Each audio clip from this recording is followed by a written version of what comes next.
YouTube, welcome to another edition of Horror Hands, and for this video I'm going to go through all the Blu-rays and DVDs that I picked up in the month of February. Let's get straight to it.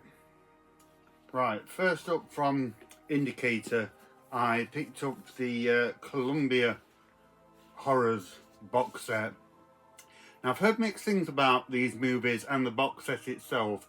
I haven't had time to watch them yet. The box set's pretty nice. It's kind of flimsy cardboard inserts, so not actual cases, which would have been nice, but other than that it's a nice sort of sturdy box set. But the films, I don't think I've heard of many of these movies. Behind the Mask, Black Moon, Cry the Werewolf, sounds cool, amongst a few others. Again, I've heard mixed things about them, but I will check them out soon. If you've seen this, let me know what you think. Let me know if there's any kind of standout movies within this this Columbia horror box set. Next up, this was given to me by a friend actually, so thank you to him.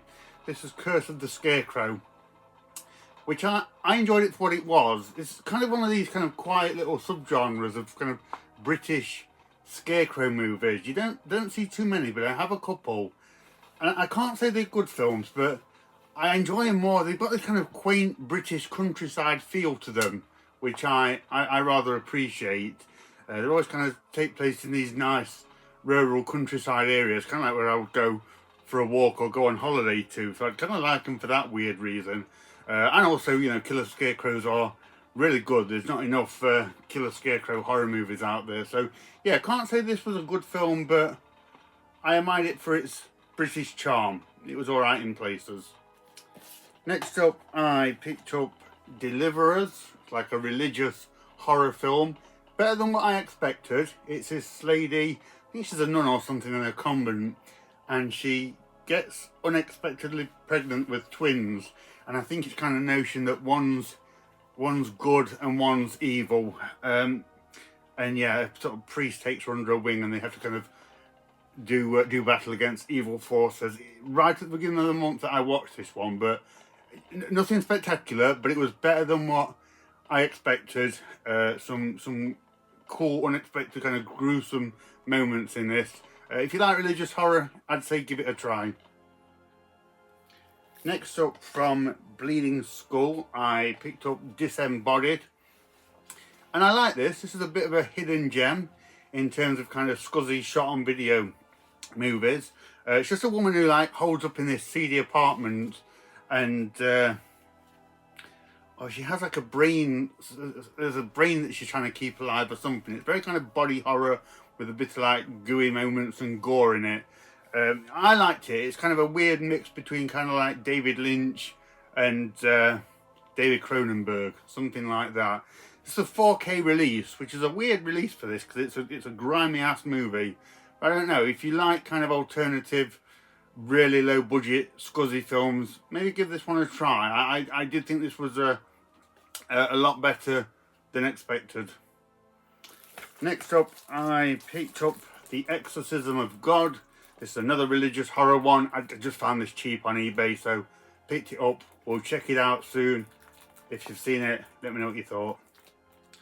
Next up from 88 Films, I picked up the 4K of Eyeball. Really nice kind of chunky, shiny release. This was the first time I'd seen this. This is a giallo from Umberto Lenzi, I think from the late 60s. And I did like this. I've said before, giallo is not my favourite genre. I find it difficult to concentrate on a lot of them. But I did like this one. It kept it interesting. I was wondering right up until the end who the killer might be, and I didn't see it coming, so that's always a bonus.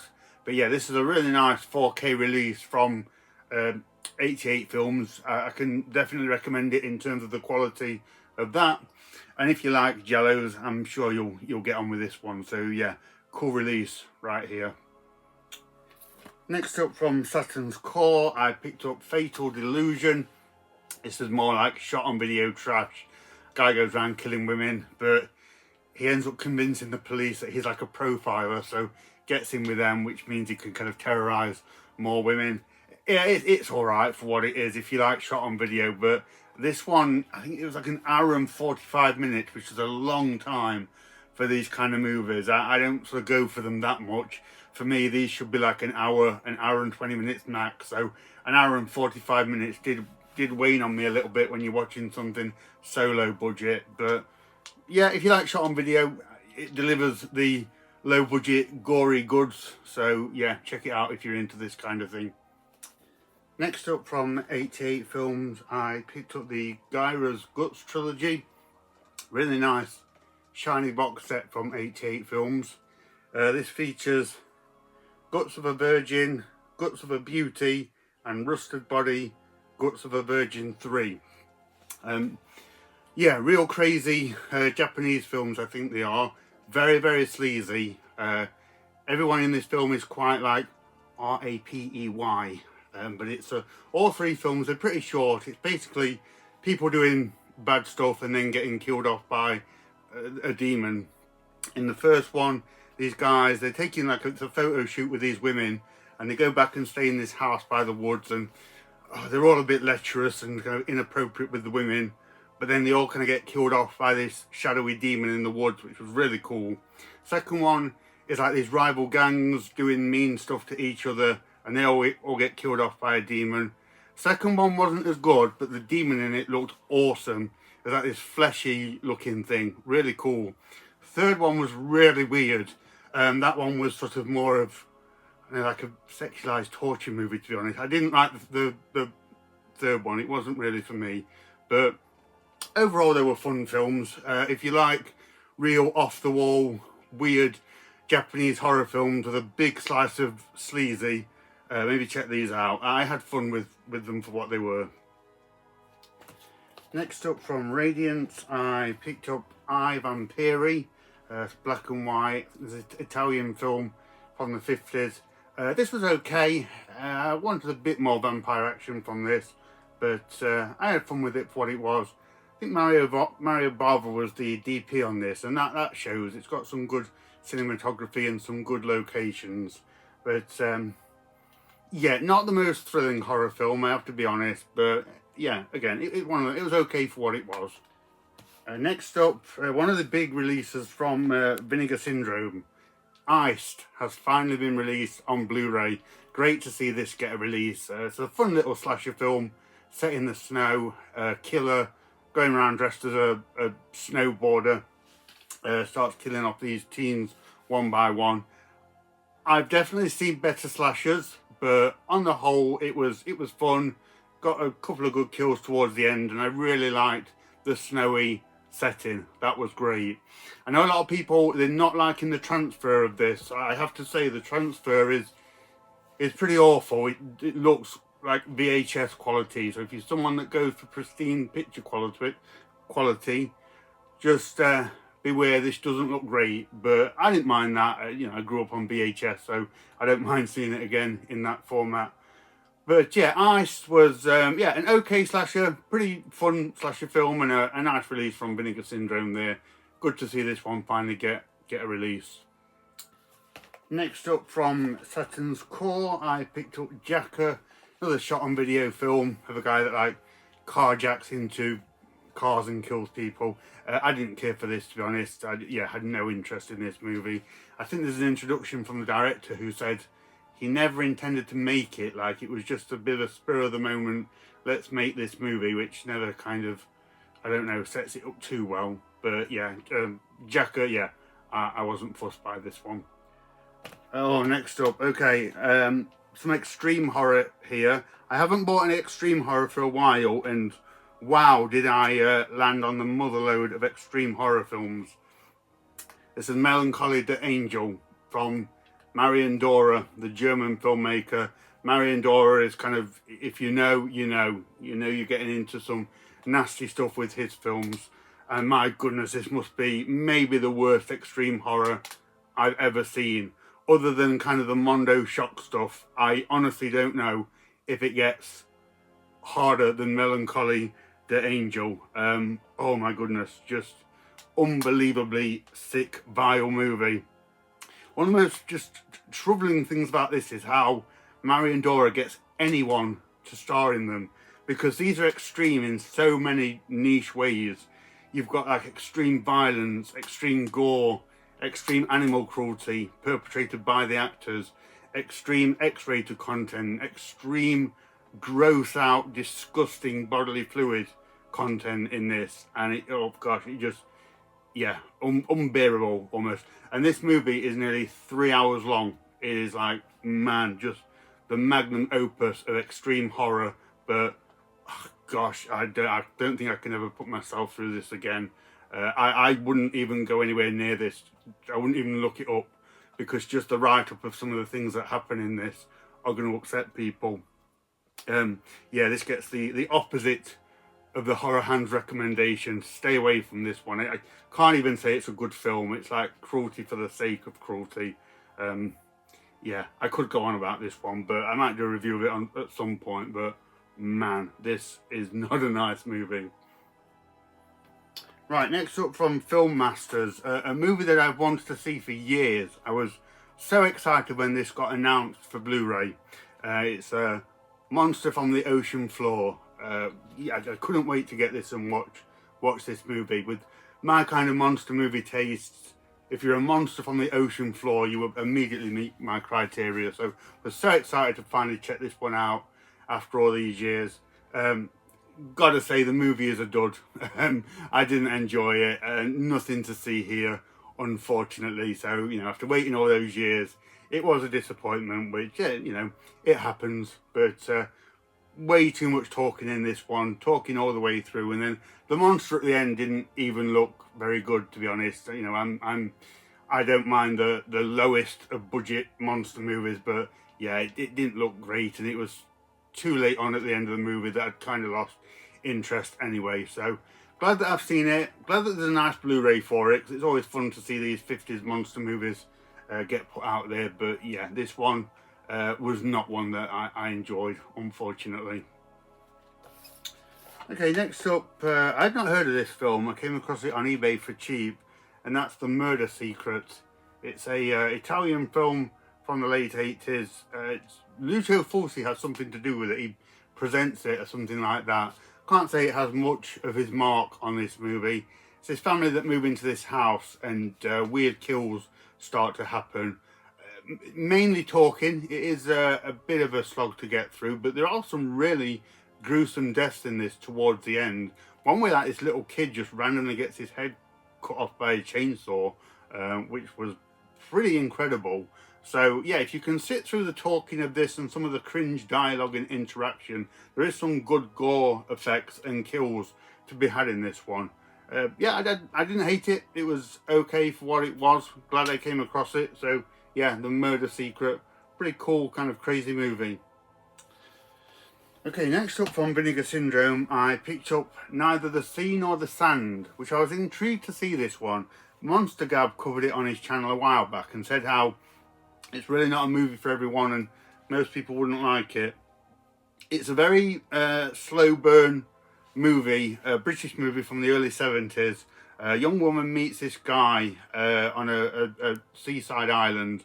They have a whirlwind romance, fall in love, and then he dies. And so she's all distraught, but then one night he comes back alive, but he's not alive. So yeah, it's a slow burn one, very kind of brooding, melancholic pace to this one, which I think would put a lot of people off. I say it again, I liked it for what it was. Probably not one that I would return to. I didn't find it thrilling enough, but yeah, interesting for a one-time watch. It was kind of something more akin to the old Christmas ghost stories. It had that kind of chilled, gloomy feel to it, which it's good. It's effective in these kind of movies. But yeah, a little bit slow, a little bit melodramatic in places, but okay for what it was. Okay, next up I picked up 9 Lives, slasher film from the early 2000s. Yet to watch this one. I have not heard good things about this one, so it didn't exactly get bumped up to my watch list, but I will check it out soon and see what it's like. Okay, next up I picked up an anime box set from eBay, Parasite. So really nice box set. I got Volume 1 and Volume 2. Vanished for a really good price, because these are pretty expensive, sought after box sets.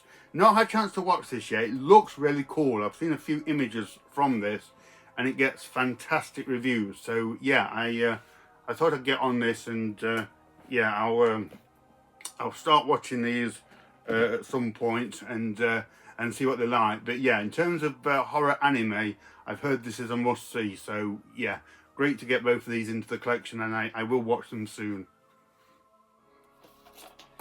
Next up, from Full Moon, I picked up The Pit and the Pendulum. Never seen this. This was a first watch Full Moon movie, and I thought it was okay. I like Full Moon and the way they do their movies, and you know, the aesthetics that they create. I think for me with this one, it's just The Pit and the Pendulum will always be Vincent Price. As much as I adore Lance Henriksen, he was great in this movie. It's always going to be Vincent Price for me. So yeah, probably a one-time watch, but good to finally see this one. Okay, next up from this is AGFA, Satan War, which this one, gosh, it's pretty much a no-budget shoestring kind of adaptation of the Amityville Horror. This young couple buy a house, and it's kind of haunted and weird stuff go on. But I'm making it sound way better than what it is. It's a really tacky, thrown together movie. Some cringe dialogue in this. I couldn't believe what I was hearing. It's said to have been inspired by Amityville Horror, but it came out the same year in 1979. So who knows? It's a little passion project by someone. Is it Bart LaRue? Someone like that. I never heard of him, but yeah. I wouldn't recommend this one. There's 3 different versions of this film. I think it's like 60 minutes, 70 minutes, and 90 minutes. I watched the 60-minute version and struggled to get through it. So if you're going to give this one a try, I do recommend watching the shorter version. So yeah, a good effort, but yeah, not a good result, unfortunately. Okay, from Vinegar Syndrome, I picked up the new Street Trash from 2024. So this is from Ryan Kruger, who did Fried Barry, which I really did not like. So I didn't know what to expect from this. First of all, I got to say, the gore effects in this are incredible. This has maybe the greatest gooey, gory, melting body effects you'll ever see in a film. They absolutely nailed that, and it was glorious in all of its practical effects glory. The movie itself was okay, kind of forgettable if you ask me. They seem to lean too much towards the kind of irreverent Troma style humour, which can work but cannot always work. I know the original Street Trash was quite goofy, but they really kind of Troma this one up.